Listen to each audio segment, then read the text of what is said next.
His fingers closed around her ponytail like she was nothing, like she was prey. Corporal Tyler Reeves yanked hard, jerking Maya Chen's head backward, his beer breath hot against her ear.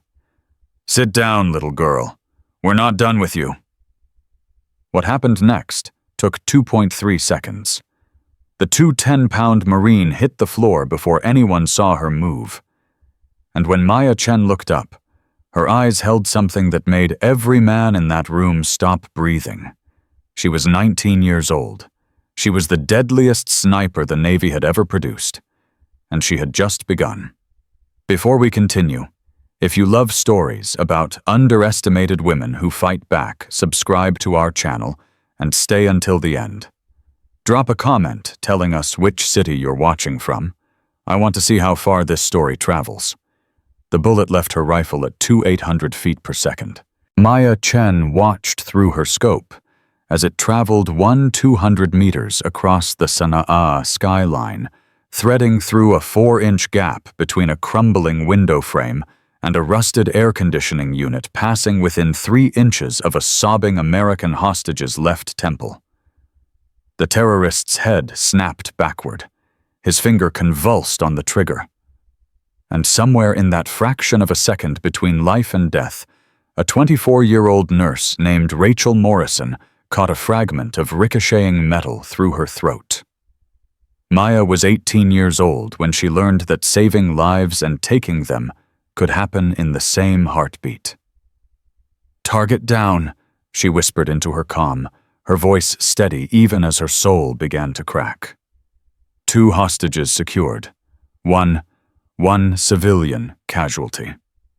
Behind her, Staff Sergeant Derek Morrison call sign. Hawk lowered his spotting scope. His voice was gentle, the way a father's voice might be when telling a child that some wounds never fully heal.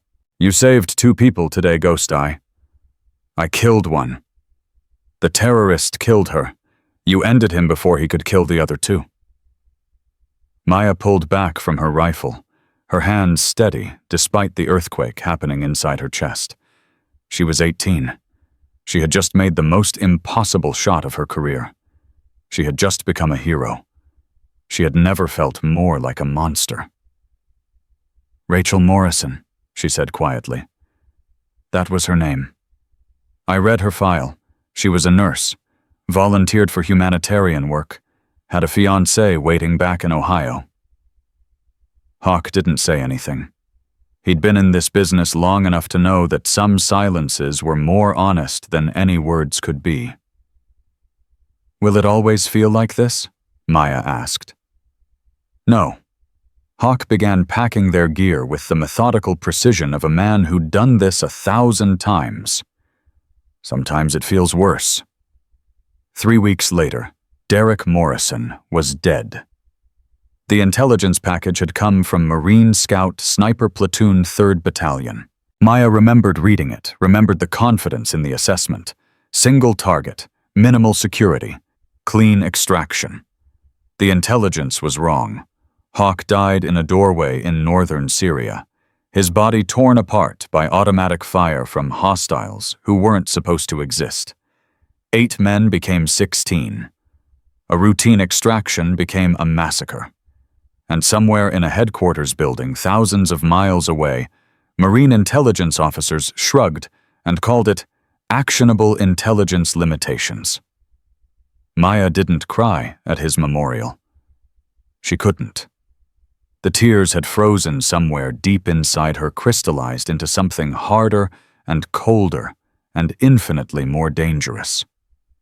She made a promise that day, standing before Hawk's flag-draped casket. She would find out who failed him. She would expose the rot that had killed him, and she would burn it to the ground. 8 months later, Maya Chen walked through the gates of Camp Lejeune, North Carolina, wearing jeans and a faded hoodie, her auburn hair pulled back in a simple ponytail. She carried a backpack that looked like it belonged to a college freshman. She moved with the easy confidence of someone visiting their boyfriend on base. No one gave her a second look. That was exactly what she wanted. Her orders were classified at levels that would make most officers' security clearances look like library cards. Officially, she was conducting a routine assessment of inter-service cooperation protocols. Unofficially, she was here to determine whether the 3rd Scout Sniper Platoon, the unit whose intelligence failures had contributed to Hawk's death, deserved to continue existing. The power to recommend disbandment sat in her back pocket, signed by an admiral who owed her favors she would never discuss. Maya found the recreation center at 1930 hours. The building hummed with the particular energy of men who believed they owned every space they occupied. Laughter, shouting, the crack of pool balls, the clink of beer bottles being set down too hard. She pushed through the door and felt 40 pairs of eyes track her movement like wolves noticing a deer that had wandered too close to the pack. Perfect. She chose a corner booth with her back to the wall. Clear sight lines to all 3 exits. Unobstructed view of the entire room. Old habits from a life spent in places where complacency meant death. Her phone came out. To anyone watching, she looked like a bored girlfriend scrolling through Instagram. In reality, she was documenting everything. Faces, ranks, group dynamics, the subtle hierarchies that revealed who really held power in this room. Staff Sergeant Connor Briggs noticed her within 30 seconds. Maya had read his file on the flight in. 32 years old, 14 years in the Corps, 3 combat deployments. Consistently high performance ratings paired with consistently concerning command climate surveys. The kind of man who confused intimidation with leadership and mistook fear for respect. He was also directly responsible for the intelligence assessment that had killed Hawk. Briggs murmured something to the men around him. Laughter rippled outward like poison spreading through water. Maya didn't look up. She kept her attention on her phone, her fingers moving across the screen with practiced indifference. Let them come. Let them reveal themselves. Well, well. The voice was close now, maybe 10 feet away. Looks like someone got lost on their way to the sorority house. More laughter. Maya continued scrolling. Hey, sweetheart. Closer now. She could smell cheap beer and cheaper cologne. I'm talking to you. Maya looked up. Staff Sergeant Connor Briggs stood over her table, with the posture of a man who'd never been told no by anyone he couldn't physically intimidate. Behind him, 3 Marines formed a loose semicircle: Corporal Tyler Reeves, Lance Corporal Danny Vance, and PFC Marcus Webb. She'd read all their files, too. Reeves was the enforcer failed MARSOC selection twice channeled his inadequacy into aggression.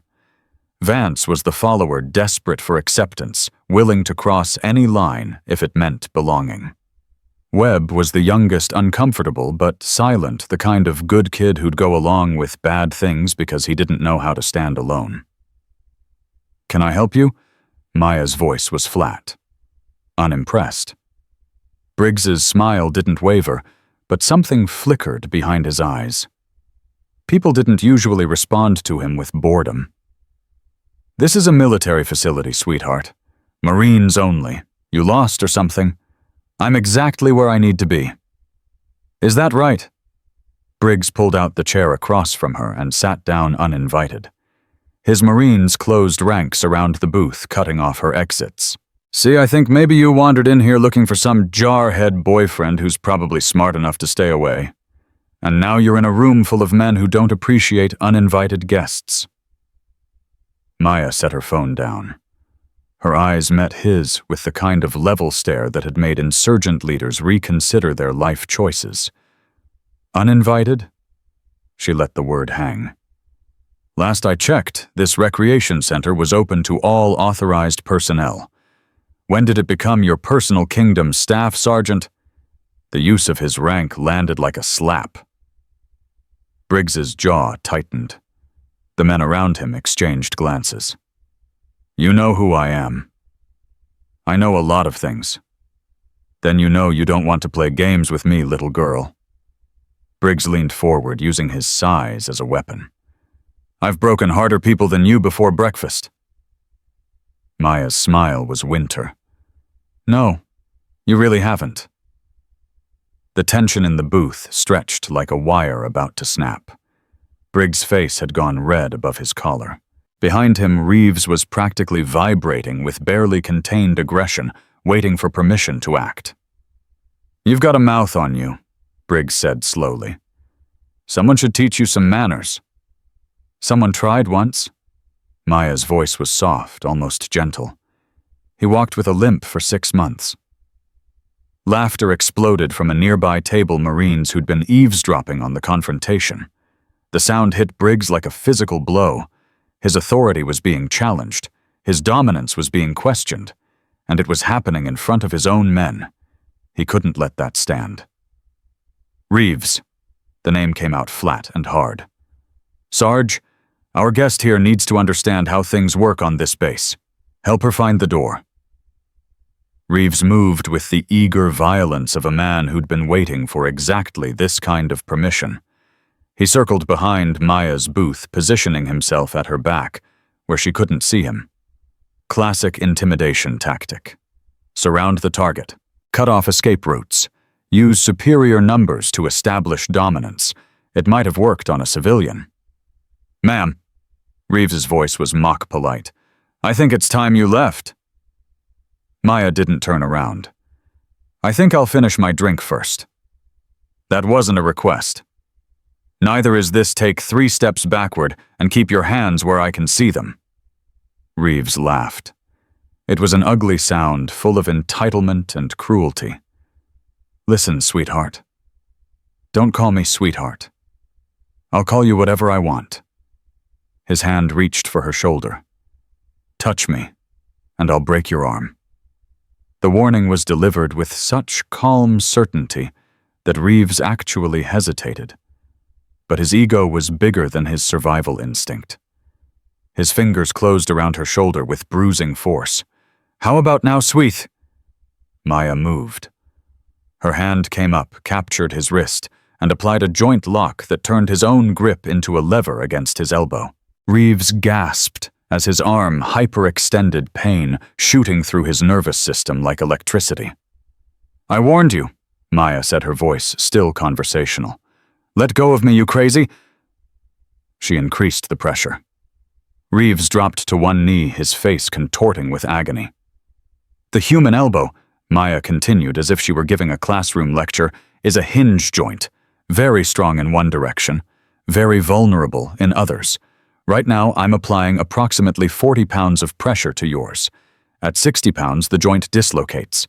At 80, the ligaments tear. Would you like me to demonstrate? No. Reeves's voice cracked. No, Jesus, let go. Maya released him. Reeves scrambled backward, cradling his arm against his chest, his face a mask of shock and humiliation. The recreation center had gone silent. 40 Marines stared at the impossible scene before them. A girl who looked like a college student had just put their unit's toughest enforcer on his knees without breaking a sweat. Briggs' face had gone pale, then red, then purple, his hands clenched into fists at his sides. You just assaulted a Marine, he said, his voice shaking with barely contained fury. Your Marine grabbed me without permission. That's assault. I extracted myself using minimum necessary force. That's self-defense. Maya picked up her phone and resumed scrolling. Section 4 of the UCMJ. I can cite the specific statute if you need help understanding. I don't give a damn about statutes. Briggs was on his feet now, looming over her with all the physical presence he could muster. You think you can walk into my house, embarrass my men, and walk out like nothing happened? Maya looked up at him. Her eyes were absolutely cold. Your house? She tilted her head slightly. Interesting. Tell me, Staff Sergeant, do you always refer to military facilities as your personal property? Does command know about your territorial interpretation of government resources. The question was a trap beautifully constructed. If Briggs backed down, he'd look weak in front of his men. If he escalated, he'd be confirming exactly the kind of command climate issues that Maya's assessment was designed to uncover. He chose escalation. "Get up." His voice dropped to a dangerous growl. "No." "I said get up." He reached for her arm. "I said no." His hand closed around her wrist. It was a mistake. Maya flowed out of the booth like water taking the shape of violence. Her free hand struck the nerve cluster at his elbow. Her body rotated, redirecting his weight along vectors he couldn't control. And suddenly, Staff Sergeant Connor Briggs, 14 years in the Corps, 3 combat deployments master of every physical confrontation he'd ever been in, found himself bent backward over the table with a teenage girl's forearm pressed against his throat. "Here's what's going to happen," Maya said, her voice clear and calm despite the chaos erupting around them. "You're going to stop grabbing people without their permission. You're going to stop treating this facility like your personal kingdom. And you're going to start thinking very carefully about the consequences of underestimating people based on what they look like." "Who the hell are you?" Briggs choked out. Maya smiled. It was the smile of someone who'd been waiting 8 months for this exact moment. "I'm Sergeant First Class Maya Chen, Naval Special Warfare Command, codename Ghost Eye." She paused, letting the sniper designation sink in. "And for the next 72 hours, I own you." She released him. Briggs stumbled backward, gasping his hand, going to his throat. Around the room, Marines were pulling out phones, recording texting, spreading word of the impossible thing they'd just witnessed. Maya pulled a slim leather wallet from her back pocket. She opened it with deliberate precision, revealing military identification with classification markings that made their security clearances look like library cards. "I've been on this base for 6 hours," she said. "In that time, I've documented 17 security protocol violations, observed multiple instances of hostile command climate, and now have video evidence of 2 Marines assaulting a superior officer." She gestured at all the phones that had been recording. "Thanks for the documentation, gentlemen." Briggs' face had gone the color of old ash. "Commander, ma'am, I didn't know." "That's exactly the problem, Staff Sergeant." Maya gathered her things with practiced efficiency. "You didn't know. You didn't ask. You didn't verify. You saw a young woman alone in your territory, and you assumed she was prey." She walked toward the door, then paused. "That kind of assumption got 47 people killed last year, including my mentor." She turned back to face them.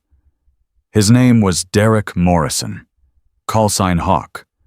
He died in Syria because of faulty intelligence from a Marine unit that was too arrogant to verify their assessments." The room had gone completely still. "Your unit, Staff Sergeant."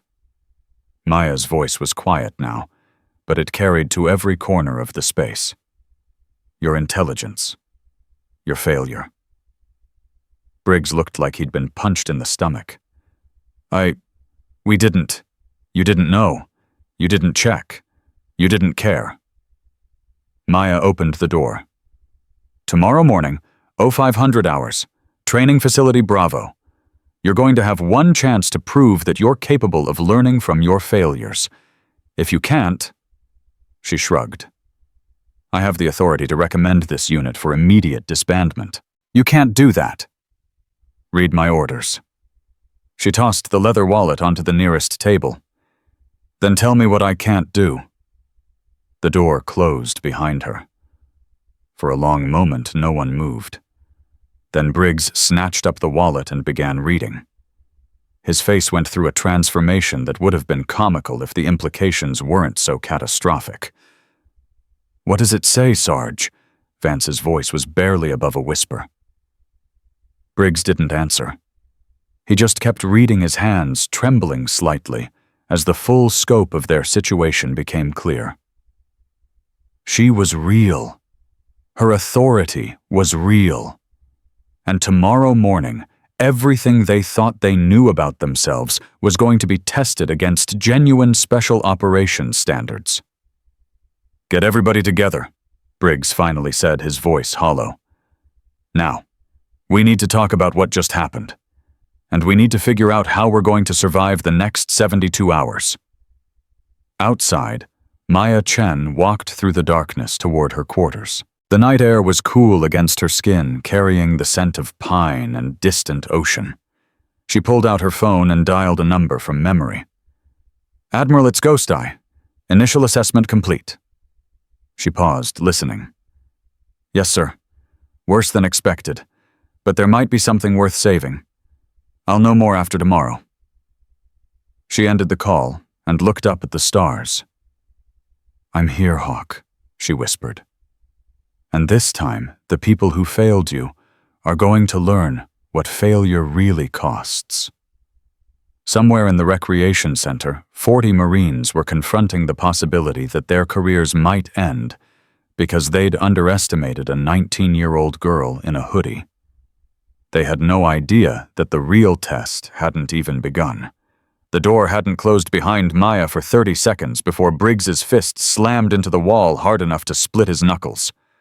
"How?" His voice came out raw, broken. "How the hell did we not know?" Nobody answered. The recreation center felt like a crime scene. Now 40 men standing in the wreckage of their assumptions, trying to understand how completely they'd miscalculated. Reeves was still cradling his arm against his chest. His face had gone gray, the bravado stripped away like paint peeling off rusted metal. "She's 19, Sarge. 19. How does a 19-year-old kid become a SEAL sniper?" "She's not a kid." Vance's voice was barely audible. He'd pulled up something on his phone, his face illuminated by the screen's blue glow. "Ghost Eye. I found her. Jesus Christ, I found her." "What does it say?" Vance's hands were shaking. "Youngest female sniper in naval special warfare history, recruited at 17 from competitive shooting championships. Confirmed kills at distances exceeding 1,200 meters. Primary operator on Operation Crimson Tide. Operation Neptune's Wrath operation. Stop." Briggs held up his hand. "Just stop." The silence that followed was suffocating. PFC. Marcus Webb spoke for the first time. His voice was quiet, almost apologetic. "Sarge, she said something about her mentor. Morrison. Derek Morrison." Briggs's face changed. Something flickered behind his eyes that looked almost like recognition. "What?" Reeves demanded. "What is it? Syria?" The word came out like a confession. 8 months ago. Joint operation. SEAL fire team got ambushed during extraction." Briggs ran his hand over his face. "Intelligence assessment came from our unit." "Our unit? My assessment." Briggs's voice cracked. "I signed off on it. Single target, minimal security. That's what our sources said. That's what I reported." The temperature in the room seemed to drop 10 degrees. "How many casualties?" Webb asked. 3 SEALs dead, 8 Marines wounded." Briggs stared at his bleeding knuckles like he'd never seen his own hands before. "I wrote the after-action review myself. Called it Intelligence Limitations Under Operational Constraints. Made it sound like nobody's fault." "It wasn't your fault," Reeves said quickly. "Intel goes bad all the time. That's combat." "Is it?" Briggs looked up, and for the first time, his men saw something they'd never seen in his eyes before. Doubt. Or did I just tell myself that because it was easier than admitting I was sloppy? Nobody had an answer. The phone in Briggs' hand buzzed. A text from a number he didn't recognize. Training Facility Bravo. 0500. Your entire platoon. No exceptions. Bring your best shooter. Ghost Eye. He stared at the message for a long moment, then looked at his men. Get everybody to the briefing room. Now. We've got 8 hours to figure out how to survive this." The briefing room filled quickly. Word had spread through the battalion like wildfire. The teenage girl who'd dropped Reeves and humiliated Briggs was a SEAL sniper with authority to shut them down. Marines who hadn't been in the recreation center arrived with disbelief on their faces. Marines who had been there arrived with something worse, the hollow expression of men who'd seen their own futures evaporate. Briggs stood at the front of the room, his injured hand wrapped in a field bandage. 40 faces stared back at him, waiting for leadership he wasn't sure he could provide. "I'm not going to sugarcoat this," he began. "We stepped in it. Bad. That woman isn't some Pentagon bureaucrat we can bury in paperwork. She's Tier 1. She's got more combat experience than most of us combined, and she's here specifically because of something I did." Murmurs rippled through the room. 8 months ago, I signed off on intelligence that got 3 SEALs killed." The words tasted like poison in his mouth. "One of them was her mentor. She's not here to evaluate us. She's here to destroy us. And based on what happened tonight, she's got more than enough ammunition to do it." Sergeant Jake Mercer, callsign Deadshot, raised his hand. "So what's the play, Sarge? We just roll over and let some teenager end our careers?" "No." Briggs straightened, some of the old steel returning to his spine. "We fight. Not like tonight that was stupid. We fight smart. We show her that whatever mistakes we've made, this unit is worth saving." "How? She wants a competition tomorrow. Sniper against sniper. Jake, that's you. You're the best shooter we've got. If anyone can match her, it's you."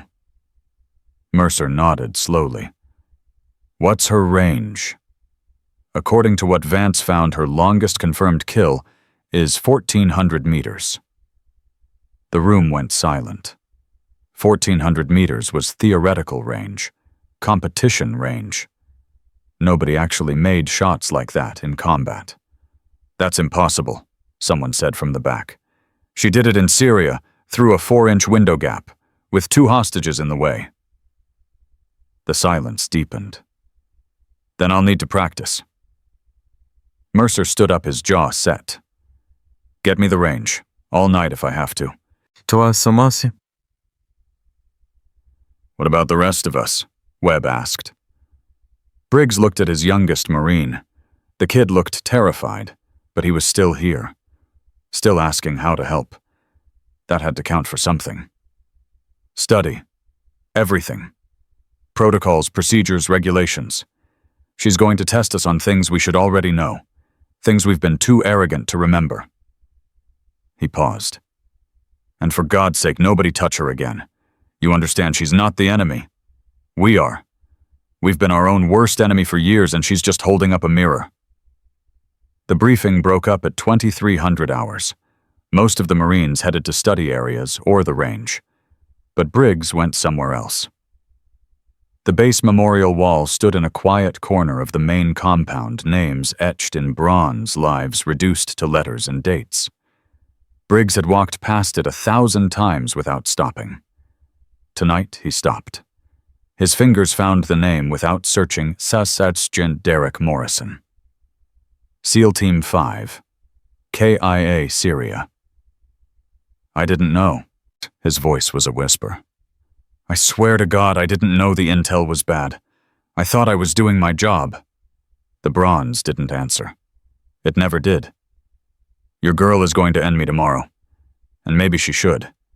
Maybe I deserve it." Briggs traced the letters of Hawk's name. "But my men don't. They followed my lead because that's what Marines do. If someone has to pay for what happened to you, it should be me. Just me. It should be the culture that created you." Briggs spun around. Maya Chen stood 10 feet away, her face half-shadowed by the memorial's overhead light. She'd changed out of her casual clothes into Navy working uniform, her rank insignia visible now. She looked older, somehow. Harder. "How long have you been standing there?" "Long enough." She walked forward until she was beside him, looking at the same names. You think apologies matter to dead men, Staff Sergeant? No, ma'am. Then why are you here? Briggs didn't have an answer. Or maybe he had too many answers and couldn't sort them into words. I watched the briefing, Maya said. Cameras in the ceiling. Standard security measure on classified facilities. So you heard everything? Everything. She turned to face him. You told them the truth. You took responsibility. That's more than I expected. It doesn't change what happened. No, it doesn't. Maya's eyes drifted back to Hawk's name. He was the only person who believed in me when I was 17 years old. Everyone else saw a freak, a kid who could shoot but couldn't possibly understand real combat. Hawk saw a soldier. He made me one. I'm sorry. Are you? Or are you sorry because you got caught? The question hung between them like a blade. Both, Briggs admitted. I'm sorry for what happened to him. I'm sorry for how we treated you tonight. And yeah, I'm sorry because my career is probably over and my men are going to suffer for my mistakes. Maya studied him for a long moment. Her expression was unreadable. Tomorrow's evaluation has 2 parts, she finally said. The first is a sniper competition, your man against me. That's for show something your Marines can watch something to establish baseline competence. And the second part, that's the real test. Maya's voice hardened. After the shooting, I'm going to disappear into your training facility. Your entire platoon will have 2 hours to locate, fix, and capture me. If you succeed, I'll recommend this unit for continued operation with mandatory retraining. If you fail... She didn't finish the sentence. She didn't need to. How are we supposed to capture a SEAL sniper in her own element? You're not. Maya's smile was cold. But the attempt will tell me everything I need to know about whether this unit has any capacity for growth. Whether you can adapt. Whether you can learn. She paused. Whether Hawk's death meant anything at all. She turned and walked away. Commander, Briggs's voice stopped her. For what it's worth, my shooter Mercer, he's good. Maybe the best I've ever trained. I know. Maya didn't turn around. I read his file too. Consistent scores at 800 meters. Strong fundamentals. Excellent wind reading. You don't sound impressed. 800 meters is qualification range, Staff Sergeant. Where I come from, that's warm-up. She paused at the edge of the memorial. Tell Mercer to get some sleep. He's going to need it. Then she was gone, swallowed by the darkness like she'd never been there at all. Briggs stood alone with the dead for a long time after that. 100 hours came too fast. The training facility was already occupied when Bravo platoon arrived. Colonel James Davis, the battalion commander. Major Patricia Vance. And most terrifyingly, Brigadier General Victor Stone, a living legend who'd fought in conflicts most of them had only read about. But it was Maya who commanded everyone's attention. She stood at the firing line in full combat gear, her SR-25 rifle resting against her hip, with the casual familiarity of an extension of her own body. She looked completely relaxed, completely confident, completely terrifying. Gentlemen, General Stone's voice carried across the field. You are about to participate in a practical evaluation designed to assess this unit's operational readiness. Commander Chen has designed a 2-phase test. The first phase is a shooting competition. The second phase is a tactical exercise. He paused, letting the weight of his rank settle over them. I want to be clear about something. This evaluation is not ceremonial. The results will determine whether 3rd Scout Sniper Platoon continues to exist as a functional unit. Your performance today matters. Your attitudes matter more. Colonel Davis stepped forward. Sergeant Mercer, you'll be representing the platoon in Phase 1. Standard qualification course followed by extended range demonstration. Commander Chen will shoot first to establish baseline. Maya moved to the firing line without fanfare. Her movements were economical, precise, no wasted motion, no showmanship. She settled behind her rifle like she was coming home. Targets are set at 400, 600, and 800 meters, Davis announced. Standard Marine qualification, 10 rounds per distance. Commander Chen, you may begin when ready. Maya's first shot was perfect. So was her second. And her third. By the time she finished the 800-meter set, she hadn't missed once. 30 rounds, 30 hits, dead center, every single one. The Marines watched in silence. Mercer's face had gone pale. Qualification complete, Davis announced. Perfect score.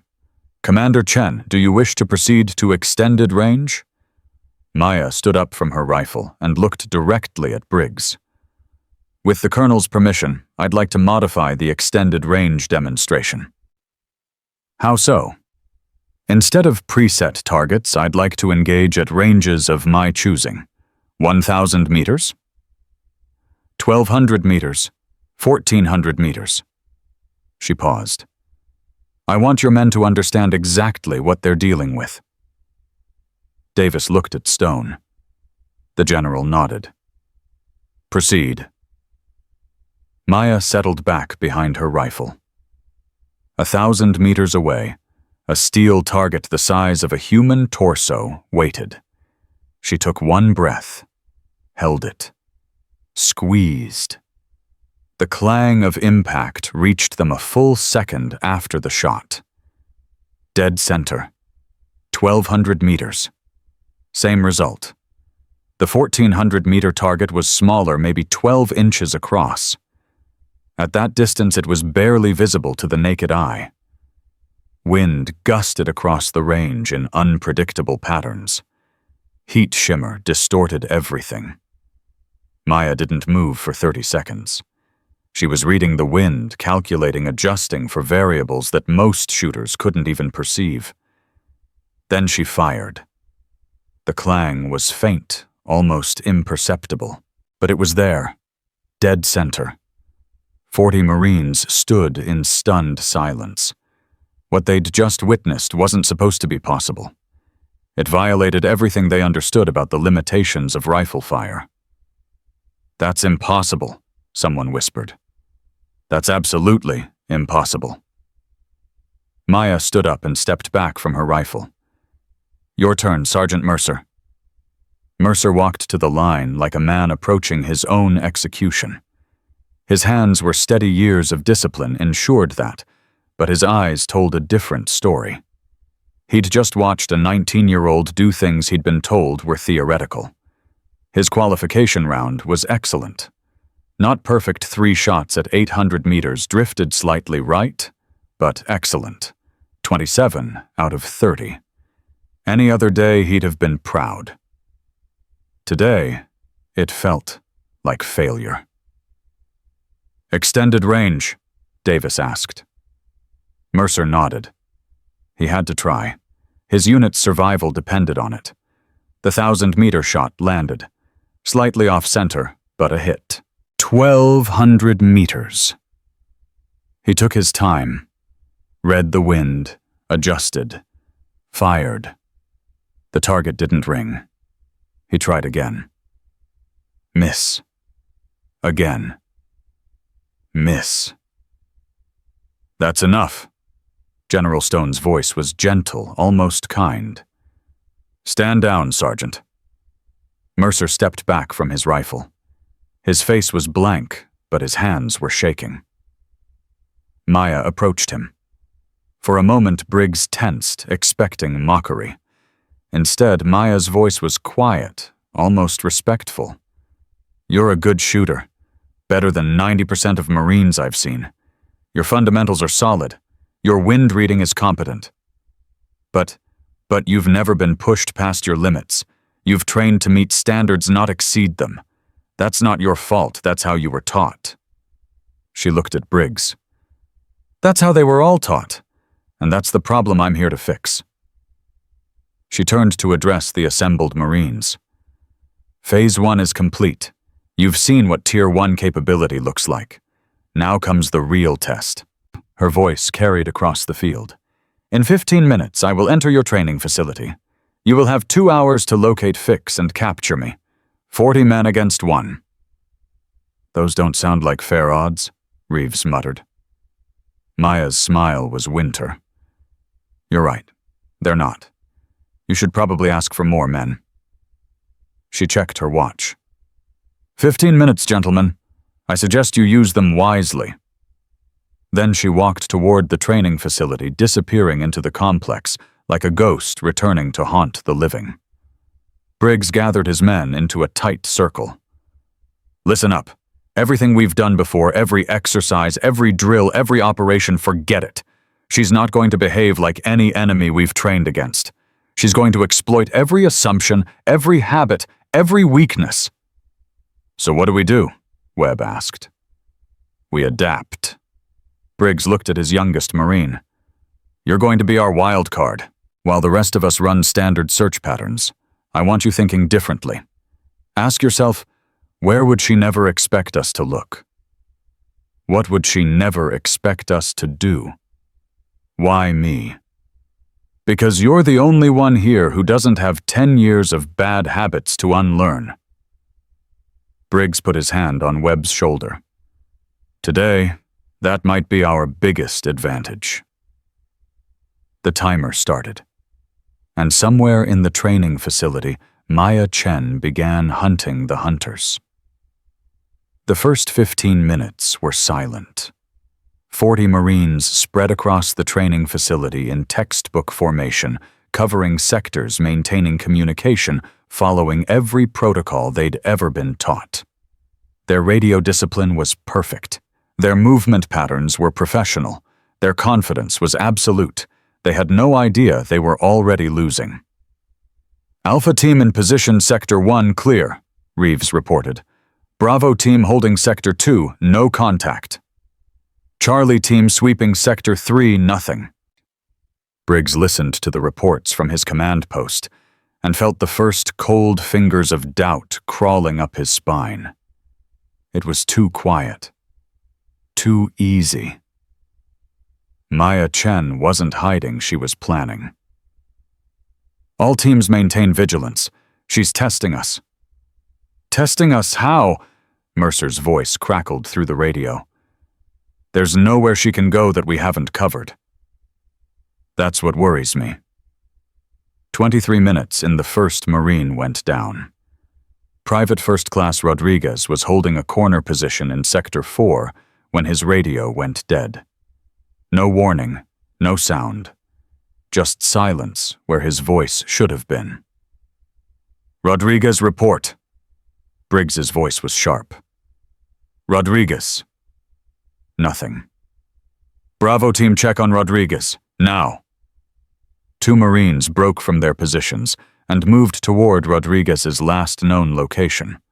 They found him sitting against a wall, his hands zip-tied behind his back, a piece of paper taped to his chest. The note read, 1 of 40. Your communications are predictable. Your positions are obvious. Try harder. Son of a bitch, Reeves's voice cracked with frustration. She took him without anyone hearing a thing.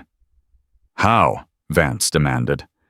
There were 3 of us within 50 meters. Because she's better than us. Webb's quiet voice cut through the chatter. She's not playing our game. She's playing her own. Briggs stared at the tactical map, trying to understand what he was missing.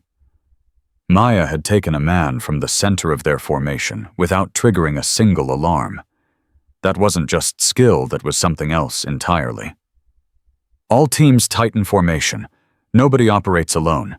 Minimum 2-man elements from now on. The adjustment came too late. At the 31-minute mark, Maya's voice crackled across every radio frequency simultaneously. Staff Sergeant Briggs, your encryption is laughable. I've been listening to your tactical communication since minute 3. 40 Marines froze. Here's what I've learned. Maya continued, her voice calm and conversational. Your Alpha team leader scratches his nose before giving orders. Your Bravo team has a 3-second gap in their rotation every 45 seconds. Your Charlie team hasn't changed their patrol pattern once since the exercise began." "How is she doing this?" someone whispered. "She's not doing anything special," Briggs said slowly, the realization hitting him like ice water. "She's just paying attention. Something we forgot how to do." "Correct, Staff Sergeant." Maya's voice was almost approving. "Question for your men: if I can identify your patterns in 30 minutes, what could an enemy do with 30 days? The radio went silent. "New plan," Briggs said. "Everyone switch to backup frequencies. Randomize your patrol patterns. And for God's sake, stop being predictable." The next 17 minutes were chaos. Marines abandoned their training improvising, trying to be unpredictable. Some succeeded. Most didn't. The harder they tried to break their patterns, the more obvious their attempts became. Maya picked them apart like a surgeon dissecting a corpse. Corporal Williams went down at the 44-minute mark, found zip-tied in a supply closet he'd been certain was empty. The note on his chest read 2 of 40. "Your random patterns follow predictable logic. Humans are terrible at true randomness." Sergeant Patterson was next taken from a position he'd chosen specifically because it broke protocol. His note said 3 of 40. Breaking patterns only works if you understand the new pattern you're creating. 2 more fell at the 52-minute mark, a paired team that had been watching each other's backs with perfect discipline. They never saw Maya coming. They never heard her. One moment they were professionals executing their training. The next moment they were casualties with matching notes that read 4 and 5 of 40. Mutual security is an illusion when neither person knows what to look for. "This is insane," Reeves growled into his radio. "We've got 40 trained Marines and she's picking us off like we're recruits on the first day of boot camp." "Because we're fighting her way," Webb said quietly. "What? She set the rules. She picked the battlefield. She chose the tactics. We're reacting to her instead of forcing her to react to us." Briggs heard something in the young Marine's voice that made him pause. "Webb, what are you thinking? She knows how Marines operate, right? She's studied us, trained against us. She can predict everything we're going to do because we do it the same way every time. So what if we stop being Marines? What if we start being something else?" The radio went quiet. For a long moment, nobody spoke. "Webb," Briggs' voice was careful. "What exactly are you proposing? Let me go dark, Sarge. Radio off. No pattern. No logic. I'm going to stop thinking like a hunter and start thinking like prey." "That's insane." "It's what she'd do." Webb's voice carried a certainty that surprised everyone, including himself. "She's not hunting us, Sarge. She's hurting us. Moving us where she wants us. Using our own training against us. So you want to stop being useful to her. Stop being where she expects. Stop moving in ways she can predict." Webb paused. "I'm going to disappear. And when she looks for me, I'll be looking back." Briggs closed his eyes. It was a terrible plan. It violated every principle of unit cohesion and coordinated movement. It would leave Webb completely alone against someone who had already demonstrated she could take Marines at will. It was also the first creative tactical thinking he'd heard all day. "Do it. Radio silent. We'll run distraction patterns to keep her focused on the main force." "Understood, Sarge. Webb going dark." The radio clicked off, and somewhere in the training facility, a 19-year-old ghost smiled. She'd been waiting for someone to adapt. The next 20 minutes were a massacre. Maya moved through the Marine formation like smoke through fingers. She appeared from shadows they'd checked, vanished into spaces they'd cleared, and left a trail of zip-tied professionals who would spend years wondering how they'd failed so completely. 6 of 40. 7. 8. 9. Each note contained a specific critique, not insults, not mockery, but clinical assessments of exactly where each Marine had failed and why. 10. Your breathing is too loud when you're nervous. 11. You telegraphed your movement by shifting weight to your lead foot. 12. You trusted technology over instinct. Your thermal signature betrayed you. Briggs watched his force crumble and felt something he hadn't experienced in 14 years of military service. Helplessness. Complete, total helplessness against an opponent who seemed to exist outside the rules of engagement. "She's not even using weapons," Mercer reported, his voice hollow. "She's taking us down with pressure points and joint locks. She could kill every one of us, and she's choosing not to." That's the point. Briggs understood now, the realization settling into his bones like cold truth. She's showing us mercy. She's teaching us. And we're too proud to learn. 15, 16, 17. By the 70-minute mark, Maya had neutralized nearly half the platoon without a single shot fired. The remaining Marines had clustered together in defensive positions, abandoning offense entirely hoping that numerical superiority would protect them from a threat they couldn't see, couldn't predict, couldn't understand. It didn't. 18 and 19 went down together, taken from behind, while their partners looked the wrong direction. 20 fell while calling for backup, the zip ties around his wrists clicking shut before his radio transmission finished.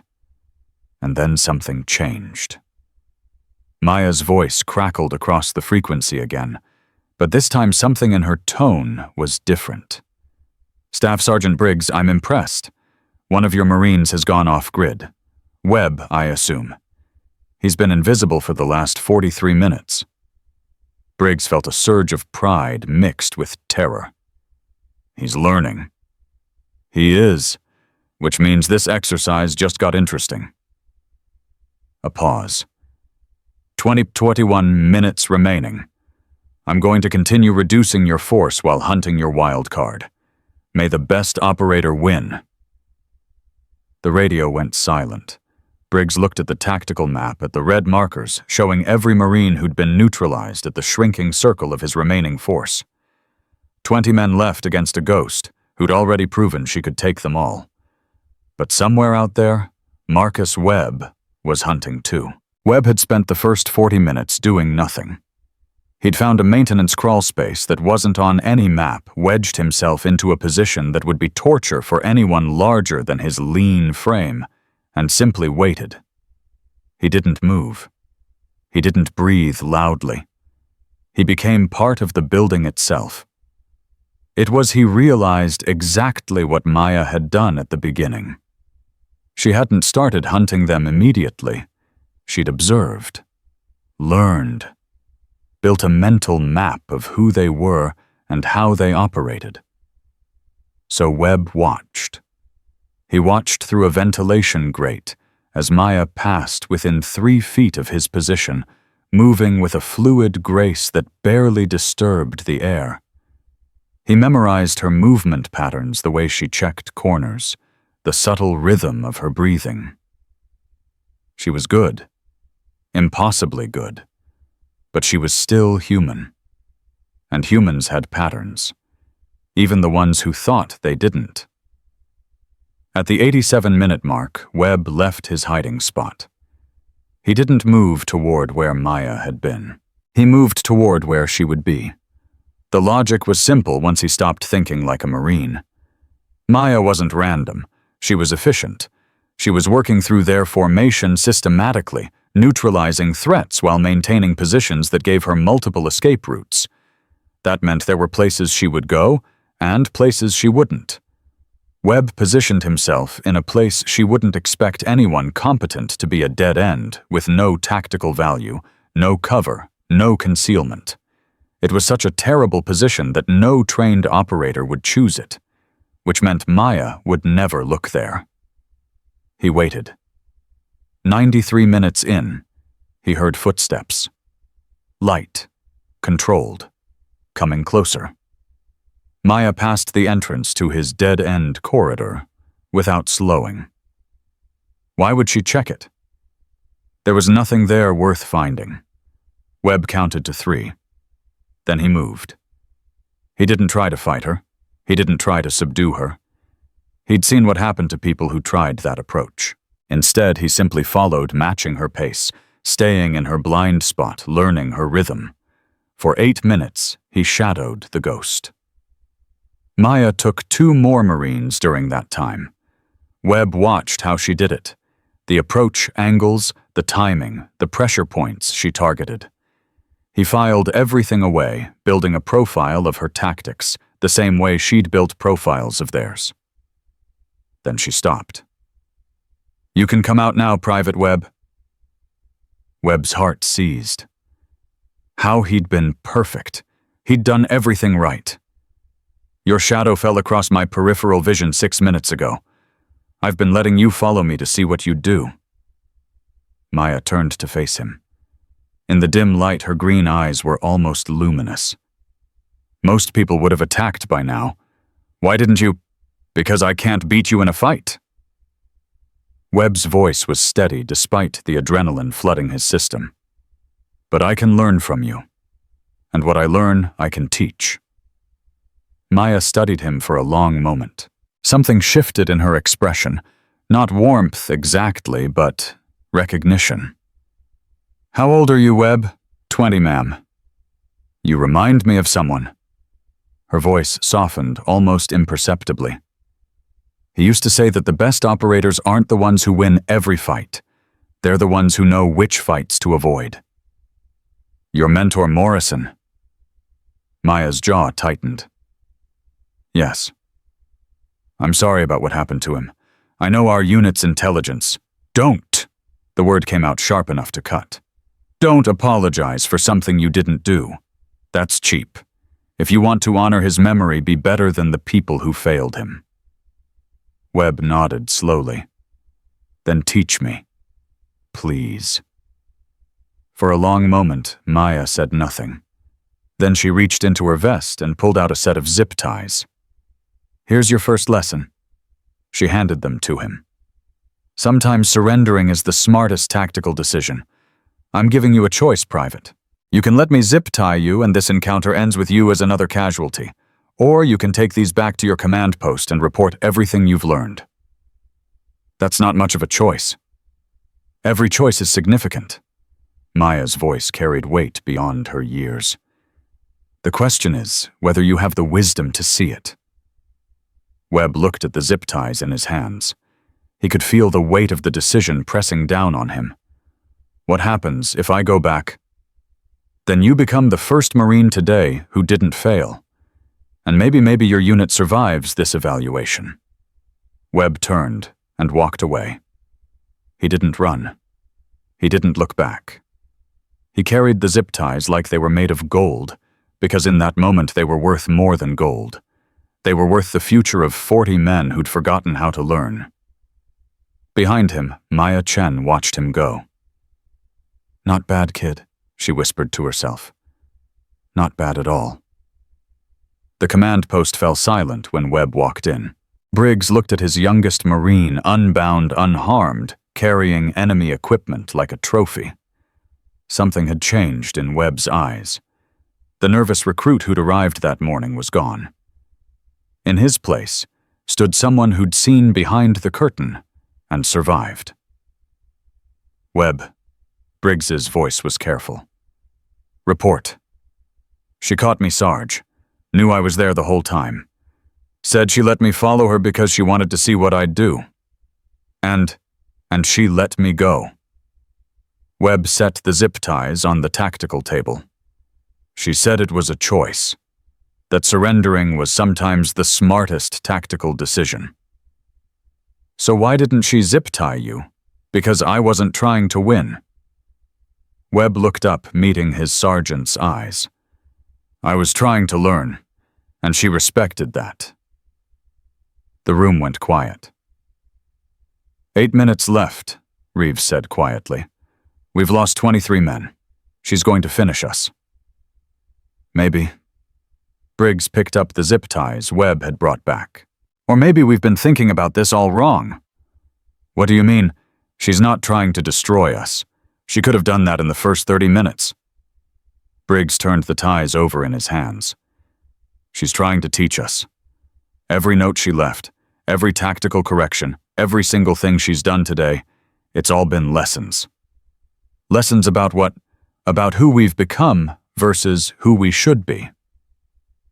Briggs set the ties down. The question isn't whether we can beat her. We can't. The question is whether we can prove we're worth saving. The final 8 minutes ticked away. Maya didn't take another Marine. Instead, she walked directly to the command post, passing through their remaining security like it didn't exist. She pushed open the door and stepped inside, finding Briggs sitting alone at the tactical table. She was drinking his coffee, reading his classified patrol reports, completely at ease in the heart of enemy territory. "You could have captured me," she said. "Webb had my position. He could have called it in." "Would it have mattered?" "No." Maya set down the coffee cup. "But it would have shown initiative. It would have shown you understood what this exercise was really about." "And what is it about?" "Transformation." Maya's voice carried the weight of 8 months of grief and a lifetime of lessons learned in blood. "Your unit has 3 critical failures. Your intelligence protocols are outdated. Your communication security is non-existent. And your leadership culture prioritizes ego over competence." Briggs didn't argue. He couldn't. These failures killed 47 personnel in the last 18 months, Staff Sergeant, including my mentor. Maya pulled a folder from her vest, thick, heavily classified, containing the documented evidence of a unit's systematic dysfunction. "I have the authority to end you. All of you.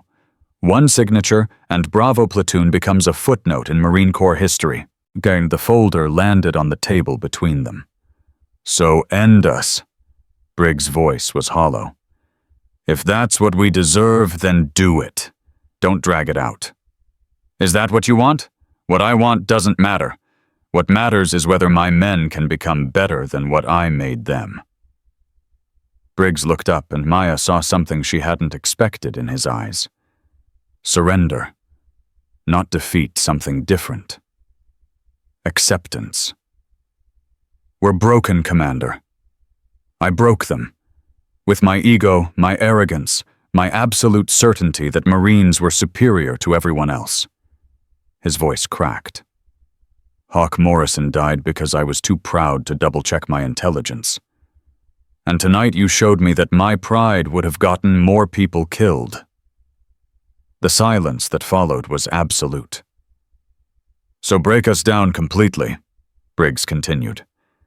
"Disband the unit if that's what it takes. But please give my men a chance to rebuild. They followed my lead because that's what Marines do.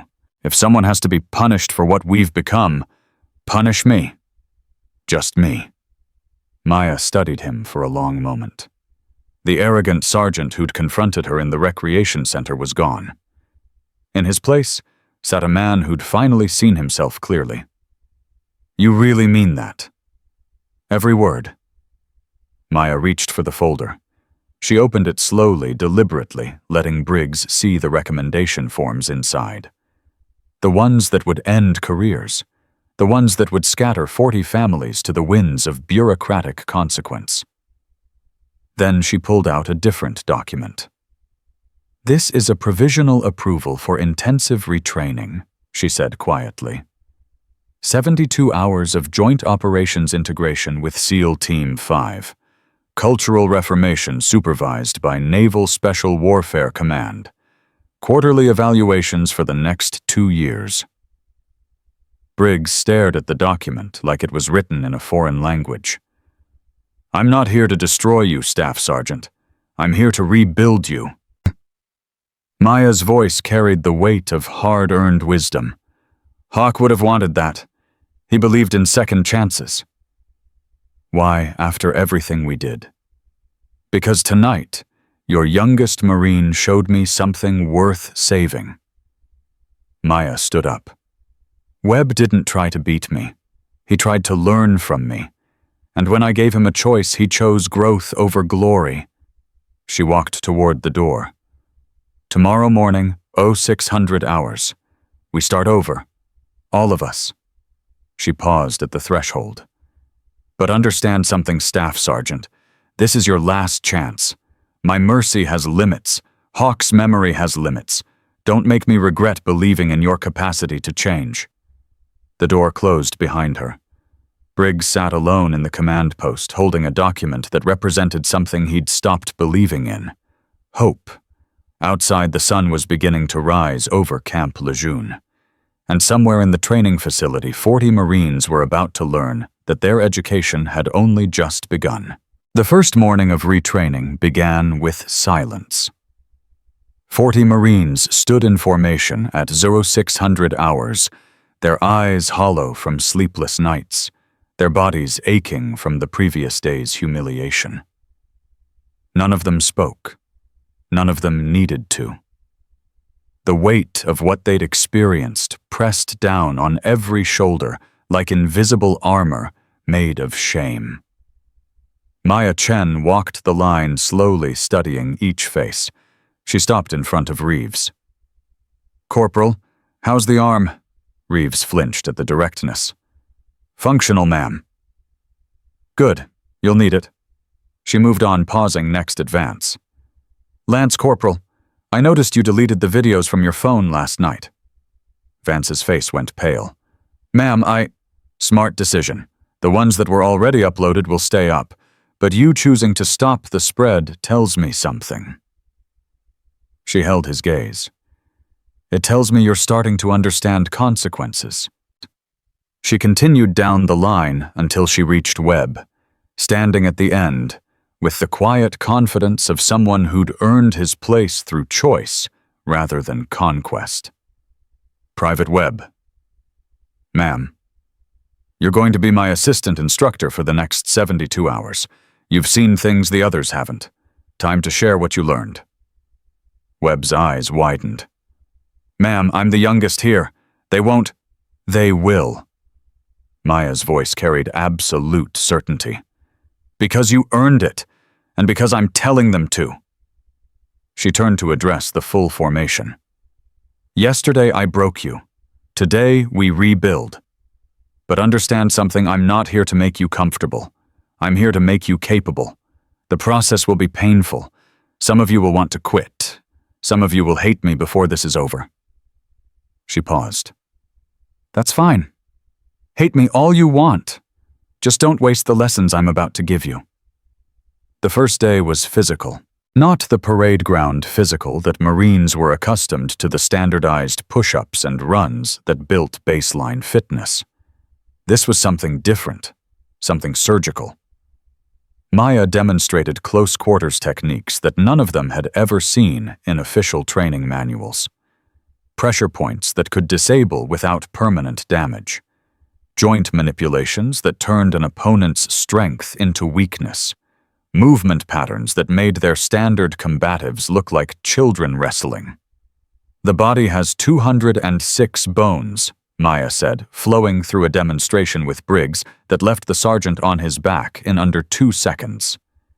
"It has over 600 muscles, and it has exactly 732 points where moderate pressure causes significant pain."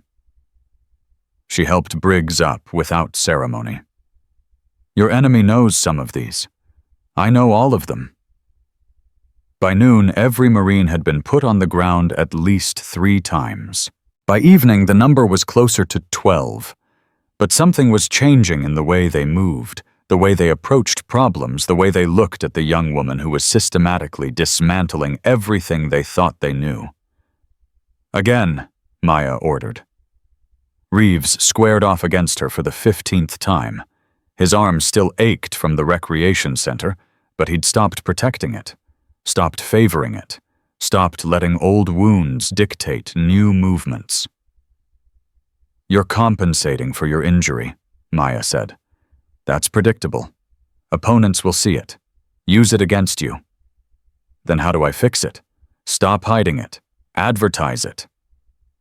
Maya dropped into a fighting stance. Make them think your right arm is weaker than it is. Let them commit to attacking your apparent weakness. Then show them they were wrong. Reeves attacked. Maya deflected.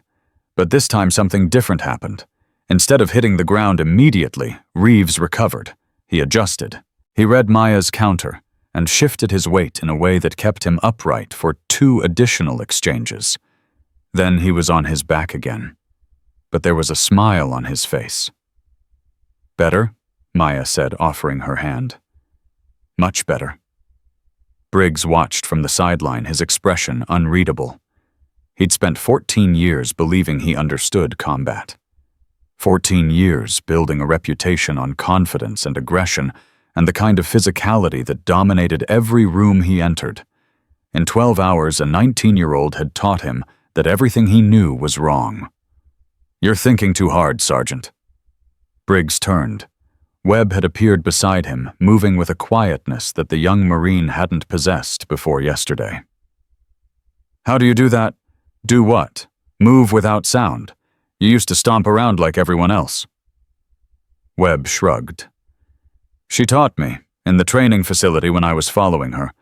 I watched how she placed her feet, how she distributed her weight. It's not magic, it's just attention. Just attention, Briggs repeated. That's what she says. The difference between her and us isn't physical. It's focus. She sees things we don't because we stopped looking. Webb paused. She says Marines are trained to act, not observe. That we're so busy trying to dominate situations that we miss the information that would let us succeed without fighting. Briggs was quiet for a long moment. I spent 14 years being the wrong kind of strong. You can spend the next 14 being the right kind. Webb met his sergeant's eyes without flinching. If you want to. Day 2 brought integration. 4 operators from SEAL Team 5 arrived at 0500 men who'd served with Hawk Morrison, who'd been briefed on Maya's mission, who understood exactly what was at stake. Lieutenant Commander James Callahan led them. At 38, he was everything Marines imagined SEALs to be. Quiet, competent, utterly devoid of the swagger that characterized Hollywood portrayals. He shook Briggs' hand with the grip of a professional meeting another professional. Staff Sergeant, Commander Chen tells me your unit is ready to learn. We're ready to try. That's all anyone can ask. Callahan looked at the assembled Marines. My men aren't here to show off. We're here to demonstrate what partnership looks like.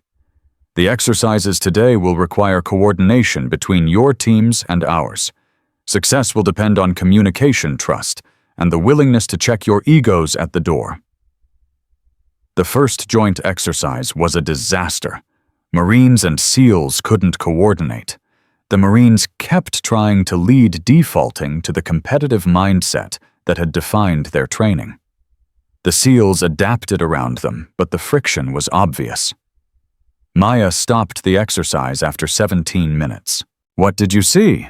She asked the assembled teams. Silence. Nobody fine? I'll tell you. She pointed at Briggs. Your team advanced on the objective like you were trying to beat the SEALs to the finish line. You weren't supporting them. You were racing them. Old habits, Briggs admitted. Old habits get people killed. Maya's voice was sharp. This isn't competition. War doesn't care which branch reaches the objective first. War cares whether Americans come home alive. She turned to Callahan. Your assessment, the Marines have skills, Callahan said diplomatically. But they're fighting with us instead of alongside us. It's like they've been trained to see every other unit as a rival rather than an ally. Because they have been, Maya addressed the Marines directly. Your entire culture is built on being better than everyone else. Marines versus Army, Marines versus Navy, Marines versus Air Force. You've been told you're the best for so long that you've forgotten how to be part of a team that includes people who aren't Marines. The words landed like punches. "Reset," Maya ordered. "We're doing it again. And this time, Staff Sergeant, your only job is to support the SEAL advance. Not lead it, not compete with it. Support it." Briggs nodded slowly. Understood. The second attempt was better. Not good, but better. Marines held positions that created advantages for the SEAL operators. Communication improved. The rivalry didn't disappear, but it evolved into something more productive. By the fourth iteration, something clicked. Webb was the first to notice it. A Marine fire team moving in perfect synchronization with a SEAL element, covering each other's movements, communicating through hand signals, rather than words functioning as a single unit, rather than two separate forces. "There," Maya said, pointing at the coordinated movement. "That's what partnership looks like. Nobody's leading, nobody's following, they're just executing together." Reeves looked at the mixed unit with something approaching wonder. "I didn't think that was possible." "It's always been possible. You just had to want it badly enough." Maya checked her watch. "Reset for final iteration. This time I'm joining the opposition. Let's see if Marines and SEALs can take down a ghost when they actually work together." The final exercise of Day 2 lasted 47 minutes. Maya evaded capture for 32 of those minutes, but the difference from before was stark. She wasn't picking off individuals anymore. The combined force was covering each other too effectively, communicating too seamlessly. Every angle of approach was watched. Every blind spot was covered. At the 33-minute mark, Webb spotted her. "Contact Sector 7. The response was immediate, not from Marines or SEALs individually, but from both simultaneously. They moved as one organism, collapsing the space, cutting off escape routes, forcing Maya into increasingly limited options. She went down at minute 47, tackled by a coordinated effort from Reeves and a SEAL petty officer named Torres. It wasn't elegant, it wasn't pretty, but it was effective. "Time," Callahan called. "Target secured." Maya brushed dirt off her uniform as the combined team released her. There was something new in her expression, not quite pride, but something close. 47 minutes, she said. "Yesterday, you couldn't touch me in 2 hours. Today, you caught me in under an hour." She looked at Briggs. "What changed?" "We stopped trying to win," Briggs said slowly. "We started trying to work together." "Exactly." Maya addressed both teams. "Individual excellence is worthless if it can't be integrated into a larger effort. The best operators I've ever known weren't the strongest or the fastest. They were the ones who made everyone around them better." She paused, and something shifted in her voice. "Someone taught me that once, a long time ago." That night, Maya found herself at the memorial wall again. She hadn't planned to come here. Her feet had simply carried her to this place, to these names, to this silence. Hawk's name gleamed in the bronze like a question she still didn't know how to answer.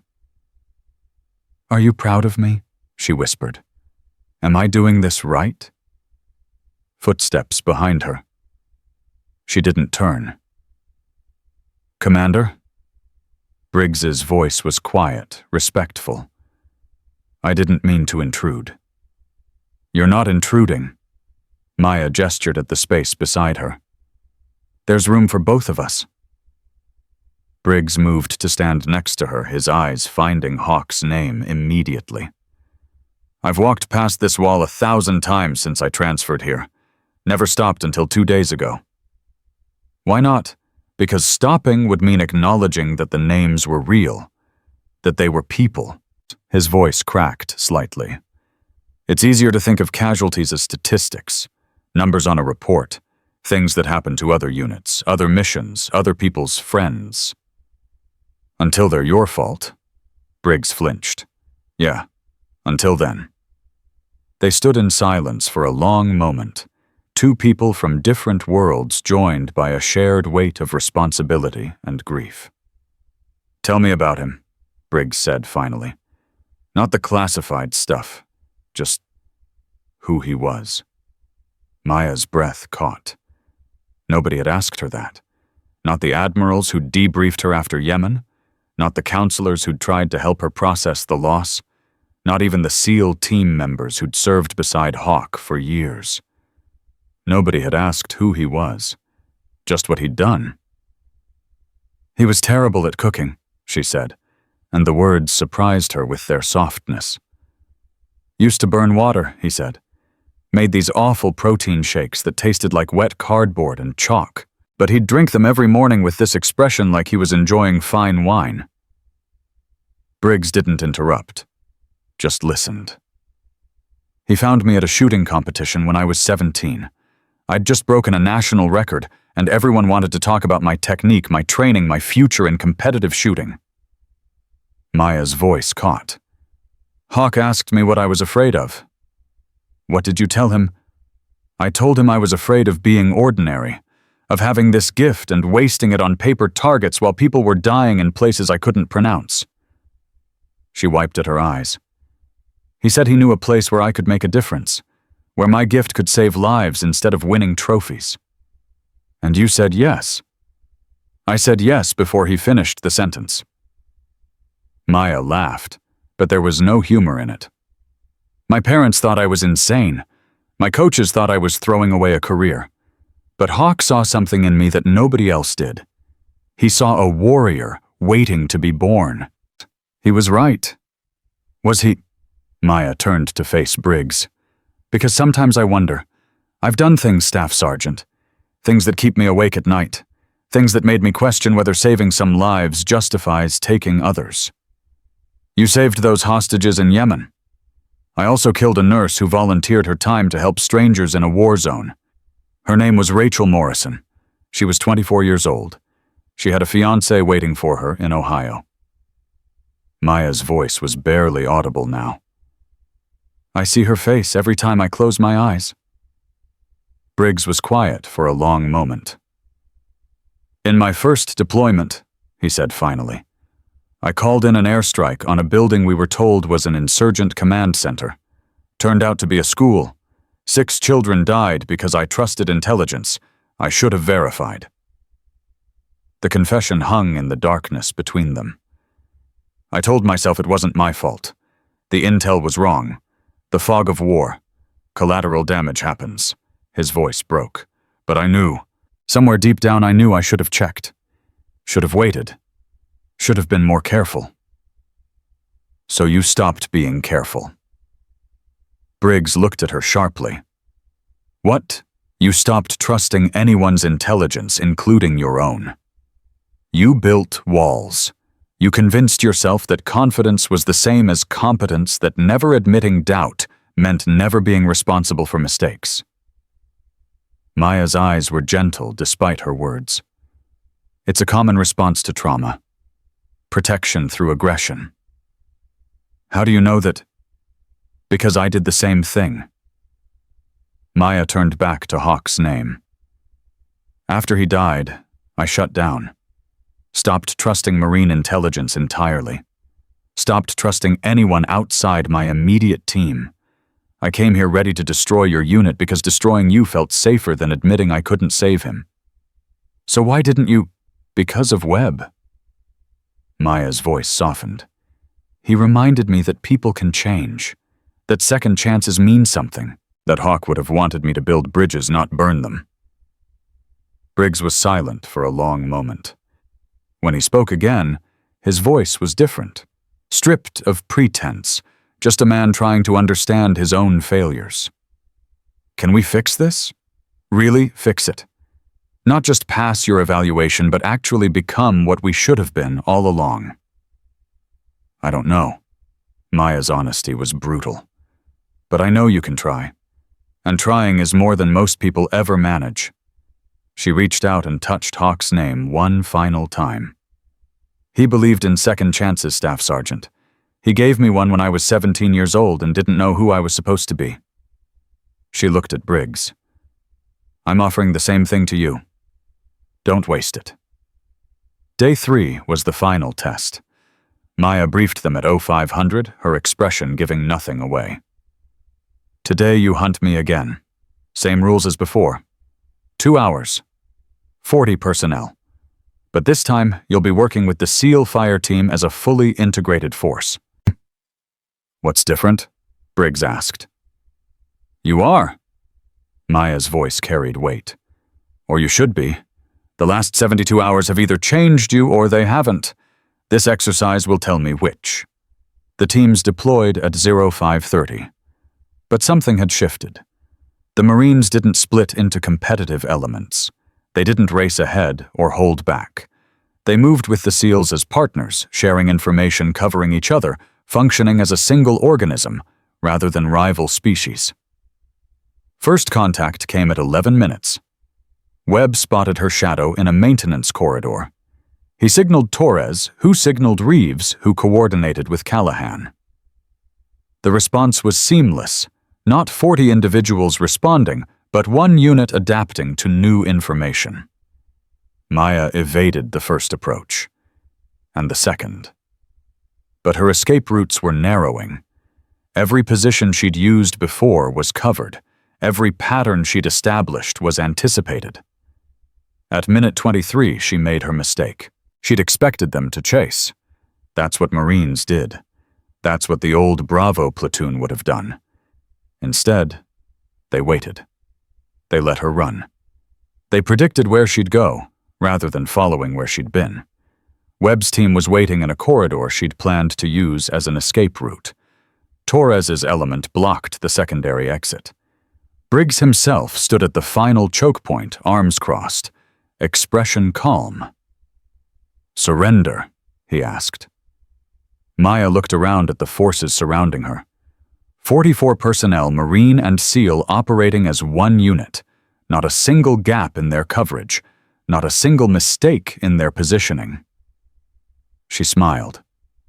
47 minutes, she said. You just cut 6 minutes off yesterday's time, and you did it without me teaching you anything new. She raised her hands in surrender. That's called growth, Staff Sergeant. The debrief happened in the same recreation center where everything had started. General Stone was there, Colonel Davis, Major Vance, the entire chain of command that would determine Bravo platoon's fate. Maya stood before them with her assessment folder open. 72 hours ago, this unit was a liability, arrogant, undisciplined, institutionally incapable of cooperation with joint forces. She paused. That unit no longer exists. Stone leaned forward. Your recommendation: full operational certification pending quarterly review. Integration with SEAL Team 5 for joint exercises continuing through the next calendar year. Leadership Mentorship Program for Staff Sergeant Briggs and his senior NCOs. That's not dissolution, Davis said slowly. No, sir, it's not. Maya closed her folder. What I witnessed over the last 3 days was something rare, a unit that learned from failure instead of being destroyed by it. That's worth preserving. She looked at Briggs. Staff Sergeant, your unit killed my mentor through negligence. You also gave me the chance to honor his memory by building something better from the wreckage. Her voice caught slightly. Hawk would have wanted that. Second chances. Bridges instead of walls. Briggs stood at attention, his eyes bright. Ma'am, we won't waste this. See that you don't. Maya gathered her things. Because I will be back in 3 months. And if I find that you've reverted to old patterns, my recommendation will change. Permanently. The door closed behind her. The recreation center was silent. Then Reeves started laughing. It was the exhausted, disbelieving laughter of a man who'd been certain he was finished and discovered he still had a future. We survived, he said. We actually survived. No. Briggs's voice was quiet but firm. We just started. The real work begins tomorrow. He looked around at his men. Changed men, humbled men, men who finally understood that strength wasn't about dominance. We've got 3 months to prove we deserve what she's given us. 3 months to become the unit we should have been all along. He paused. Anyone who's not ready for that can transfer out tonight. No questions asked. Nobody moved. Good. Briggs allowed himself a small smile. Then let's get to work. Outside, Maya Chen walked toward her transport. Her phone buzzed with new orders. Another base, another broken unit, another chance to honor Hawk's memory by building something better. She paused at the gate and looked back at Camp Lejeune. Rest easy, Hawk, she whispered. They're going to be okay. Then she was gone, carried toward the next mission by the same calling that had driven her since she was 17 years old. The calling to make warriors out of the willing, and second chances out of ashes. 3 months changed everything.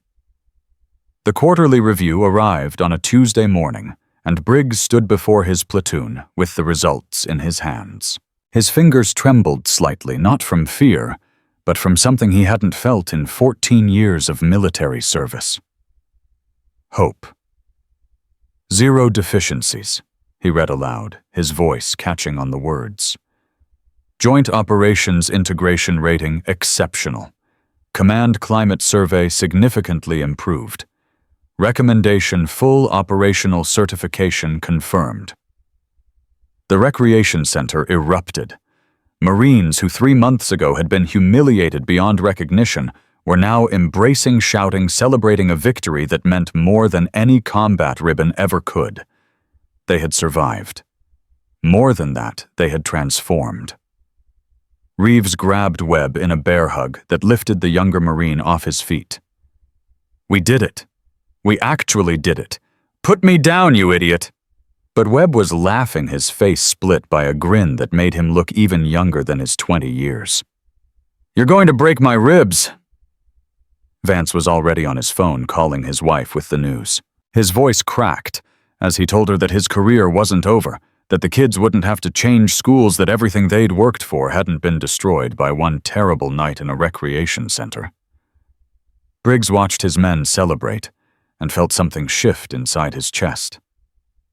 The weight he'd been carrying since Syria, since the intelligence failure, since Hawk Morrison's death, since the moment he'd realized his arrogance had cost lives, didn't disappear. It never would. But it changed, became something he could carry instead of something that carried him. His phone buzzed. A text from an unknown number. Told you they were worth saving. Ghost Eye Briggs smiled and typed back, "Thank you. For everything." The response came immediately. Don't thank me yet. Deployment orders are coming. Show me what you've learned. 2 weeks later, those orders arrived. Syria. Joint operation with SEAL Team 5. High-value target extraction in hostile territory. The kind of mission that would have terrified the old Bravo platoon, not because of the enemy, but because of the collaboration it required. Now it felt like the opportunity they'd been preparing for. Briggs briefed his men with a confidence he hadn't possessed 3 months ago. Not the old confidence, the arrogant certainty that Marines were superior to everyone else. This was something different. Earned confidence. The kind that came from knowing exactly what you were capable of because you'd tested those limits and pushed past them. We're operating as support element for SEAL Fire Team Viper, he explained. Our job is to secure the extraction route and provide overwatch during the target acquisition phase. We are not competing with the SEALs. We are not trying to prove anything. We are doing our job and coming home alive. What about the intelligence package? Reeves asked. The question would have been unthinkable 3 months ago. Questioning the intel was questioning authority, and the old Bravo platoon didn't question authority. We've verified it through 3 independent sources. Briggs met his corporal's eyes. I personally reviewed the assessment with Commander Chen before she approved our participation. If there are gaps, we'll adapt. That's what we do now. Webb raised his hand. Sarge, I've been studying the terrain. There's a secondary approach that isn't in the primary plan. If things go sideways, show me. Webb pulled up his tablet and walked Briggs through an alternative route he'd identified during his own review of the operational area. It was unconventional. It broke standard doctrine. It was exactly the kind of adaptive thinking Maya had spent 72 hours drilling into their heads. Good work. Briggs looked at his youngest Marine with something approaching pride. We'll keep this in reserve. If the primary plan fails, you're on point. Webb nodded, his face serious but steady. He wasn't the nervous recruit who'd stood silent while his seniors harassed a woman in a recreation center. He was an operator now. A professional. They all were. The insertion went smoothly. Briggs led his element through the darkness with the quiet efficiency that 3 months of intensive training had instilled. No wasted movement. No unnecessary communication. Just professionals doing their job in one of the most dangerous places on Earth. SEAL Team Viper was already in position when the Marines arrived. Lieutenant Commander Callahan acknowledged Briggs with a nod, the kind of respect that could only exist between equals. Good to see you, Staff Sergeant. Likewise, sir. My element is in position. We've got your extraction covered. I heard you've been putting in work since Commander Chen's evaluation. We had good teachers. Callahan smiled slightly. She said you'd say that. Also said to watch your 6. She's got a feeling about this one. The words sent a chill down Briggs's spine. Maya Chen's feelings weren't superstition. They were pattern recognition honed by years of operating in environments where intuition meant survival. Tell your men to stay sharp, Callahan continued. We move in 15. The first sign of trouble came at the 12-minute mark. Webb's voice crackled through the comm tight with controlled urgency. Sarge, I've got movement on the secondary approach. Multiple signatures. They're not supposed to be there. Briggs' blood went cold. The intelligence said the secondary approach was clear. The intelligence said the only hostiles were concentrated around the primary target. The intelligence was wrong. For one terrible moment he was back in Syria, back in the moment when bad intel had killed 3 SEALs, back in the darkness of his own failure. Then training took over. All elements be advised, we have unconfirmed hostile activity on secondary approach. Viper recommend you abort primary entry and regroup at Rally Point Charlie. Callahan's response was immediate. Negative. We're already committed. Can you contain the secondary threat?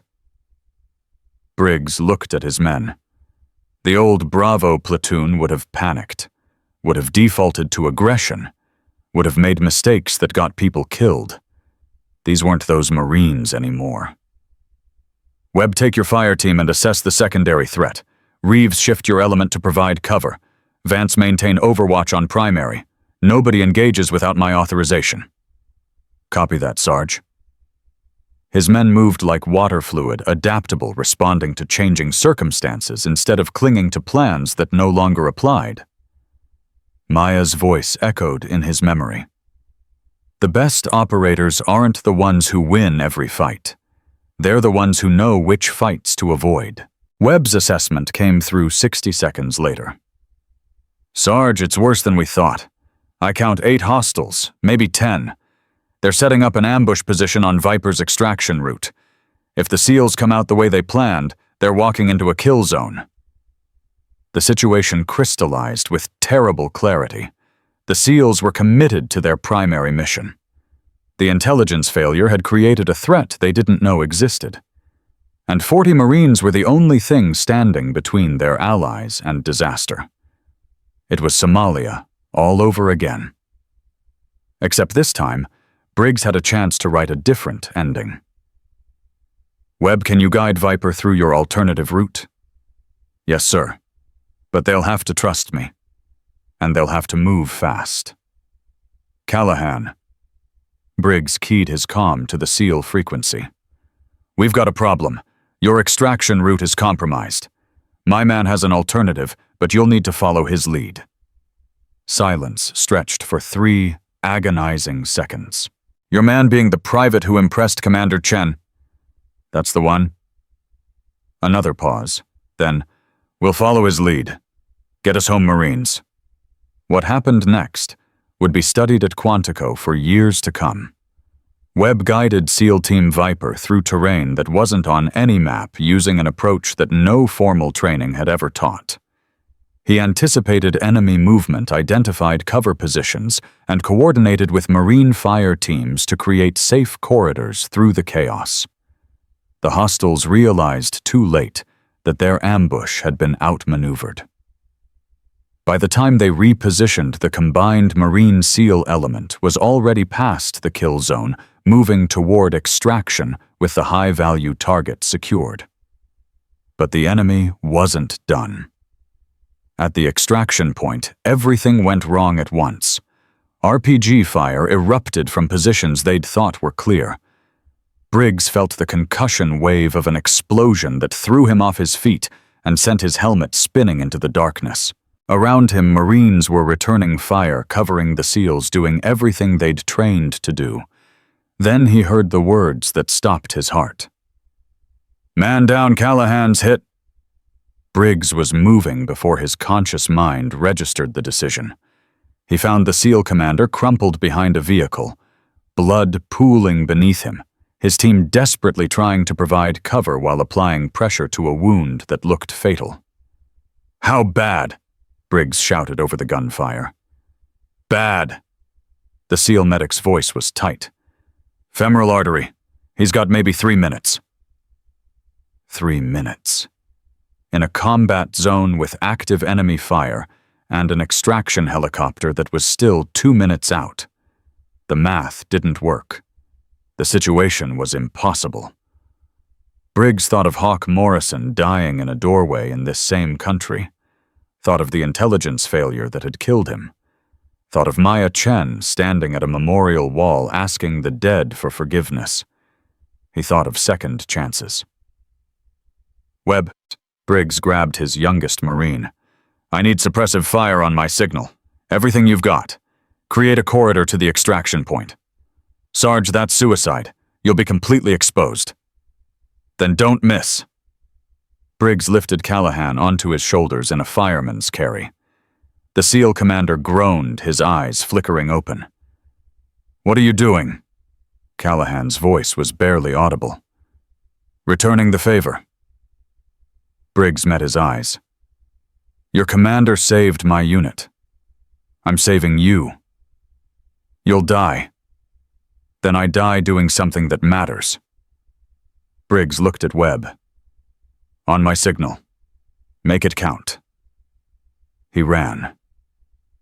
The next 47 seconds were the longest of Connor Briggs' life. Bullets cracked past his head. Explosions threw debris that stung his face and arms. Behind him, Webb's fire team was unleashing everything they had, creating a wall of suppression that kept the enemy's heads down just long enough. The helicopter touched down as Briggs reached the extraction point. SEALs and Marines piled in together, dragging Callahan aboard the medic, already working to save a life that hung by threads. Go, go, go. The helicopter lifted off into the Syrian night, carrying 44 Americans toward safety.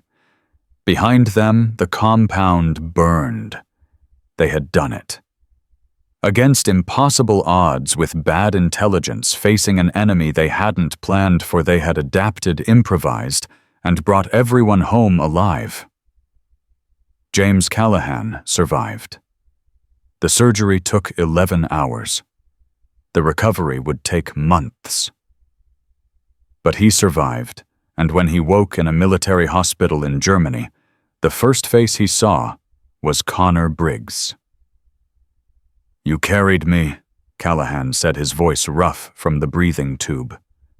Under fire. You carried me. You would have done the same. Maybe. Callahan's eyes were wet. But I didn't have to. You did. He reached out and gripped Briggs's hand with surprising strength. Tell Commander Chen. Tell her she was right about you. Tell her yourself. She's on her way. Maya arrived that evening. She walked into the hospital room without ceremony, her face showing the exhaustion of a red-eye flight from wherever her latest evaluation had taken her. But her eyes were bright when she saw Callahan sitting up alive, recovering. You look terrible, she said. You look like you haven't slept in 3 days. 4, actually. Maya sat in the chair beside his bed. Heard you had some excitement. Heard your Marines saved my life. Maya's eyes found Briggs standing quietly by the window. Something passed between them. Acknowledgement, respect. The kind of understanding that only came from shared experience of the worst and best humanity had to offer. They're not my Marines anymore, she said softly. They're their own. That's the whole point. The debrief happened a week later. General Stone presided, his expression giving nothing away as he listened to the after-action reports. The intelligence failure, the adaptive response, the coordinated Marine SEAL extraction that had saved lives in exactly the scenario where lives had been lost a year before. When the reports were finished, Stone turned to Maya. Your assessment, Commander. Maya stood. Sir, 1 year ago, a joint operation in this same theater resulted in 3 SEAL casualties due to intelligence failures and coordination breakdowns. The Marines involved showed competence, but were limited by institutional cultures that prioritized branch rivalry over operational effectiveness. She paused, letting the weight of those words settle. This operation faced similar challenges. The intelligence was compromised. The extraction route was ambushed. By every standard measure, it should have failed the same way. Her voice strengthened. It didn't, because the Marines involved had learned to adapt, to communicate, to see their SEAL partners as allies rather than rivals. She looked at Briggs. Staff Sergeant Briggs carried a wounded SEAL commander through active fire for 47 seconds. Private First Class Webb developed and executed an alternative extraction plan that no formal training had prepared him for. Corporal Reeves coordinated fire support that created survival corridors through impossible conditions. Your recommendation? Stone asked. Full commendation for all personnel involved, integration of the Hayes Protocol into standard training at basic school and officer candidate school, and formal recognition that inter-service cooperation isn't just possible, it's essential. Stone nodded slowly. And what about you, Commander? What's your next assignment? Maya's smile was tired, but genuine. There's always another broken unit, sir. Another culture that needs transforming. Another group of professionals who've forgotten how to learn. You can't save everyone. No. Maya's voice was quiet. But I can try. That's what Hawk would have wanted. And the memorial ceremony happened on a Sunday. Camp Lejeune's bronze wall had a new addition, not a name, but a plaque. The Hayes Protocol. In memory of Staff Sergeant Derek Morrison, who taught us that the best warriors don't just win battles, they create other warriors. Maya stood before the wall with Briggs beside her. Behind them, 40 Marines and 4 SEALs formed a silent honor guard. Webb was there. Reeves, Vance. Even Callahan still recovering but determined to be present. He would have hated this, Maya said quietly. The ceremony, the attention. He always said medals were just shiny objects that looked better on walls than on chests. But he would have loved what it represents, Briggs offered. Maybe. Maya traced the letters of Hawk's name with her finger. He believed in second chances, believed that people could change if someone gave them the opportunity. He gave me that chance when I was 17 years old. She turned to face the assembled group. 1 year ago, I came to this base ready to destroy everything you'd built. I blamed you for Hawk's death. I wanted you to pay. Her voice caught. I was wrong. Blame is easy. Change is hard. And you chose change. She looked at Webb. You taught me that young doesn't mean incapable. That questioning assumptions is how we grow. At Reeves. You taught me that aggression can become protection when it's pointed in the right direction. At Briggs. You taught me that leaders can learn, that 14 years of mistakes don't have to define the next 14 years. Maya stepped back from the wall. The Hayes Protocol isn't about me. It's about all of us. It's about the idea that military effectiveness comes from cooperation, not competition. That strength means making others stronger. That the best measure of a warrior isn't how many enemies they've defeated, but how many allies they've created. She stood at attention. Staff Sergeant Derek Morrison gave his life because he believed Americans could be better. Today we honor that belief. Tomorrow we spread it. The ceremony ended, but something else began. Over the following months, the Hayes Protocol spread through the military like wildfire. Units that had operated in isolation for decades began training together. Intelligence sharing improved. The cultural barriers that had cost countless lives started slowly to crumble. Maya received orders that took her from base to base, broken unit to broken unit. Each assignment was different, each transformation unique. But the core message remained the same. Learn from failure. Adapt. Grow. Build bridges instead of walls. Webb was promoted to sergeant within 2 years. He now teaches adaptive tactics at Quantico, sharing the lessons he learned from a 19-year-old SEAL sniper who saw something in him that nobody else could see. Reeves completed SEAL selection on his 3rd attempt. He serves with Team 5, now carrying Hawk Morrison's legacy into every operation. Briggs retired after 20 years, but he didn't stop serving. He runs a non-profit that helps veterans struggling with the weight of their decisions find paths toward healing. His office wall carries a single photograph Maya Chen standing at a memorial wall, touching the name of a man who changed everything. And Maya herself. 3 years after that night in the recreation center, she received a new assignment. Another base. Another toxic unit. Another chance to honor Hawk's memory. She walked through the doors without rank insignia, her auburn hair pulled back in a simple ponytail. She looked like a college student who'd wandered into the wrong building. A corporal approached her immediately, his eyes carrying the familiar mixture of entitlement and aggression that she'd seen so many times before. "Hey, sweetheart. You lost..." Maya Chen smiled. And somewhere she knew Hawk was smiling too. Because the best warriors don't just win battles. They create more warriors. They turn failure into wisdom, arrogance, into humility, enemies into allies. They leave every place stronger than they found it. That is the power of second chances. That is the meaning of legacy. That is what happens when someone believes in you before you believe in yourself. Connor Briggs learned that lesson in a recreation center. Marcus Webb learned it in a training facility. James Callahan learned it in a helicopter flying out of hell. And Maya Chen learned it from a man who saw a 17-year-old girl with a gift for shooting and chose to show her what that gift could become. The cycle continues. The lessons spread. The transformation never ends. Because true strength isn't about never falling.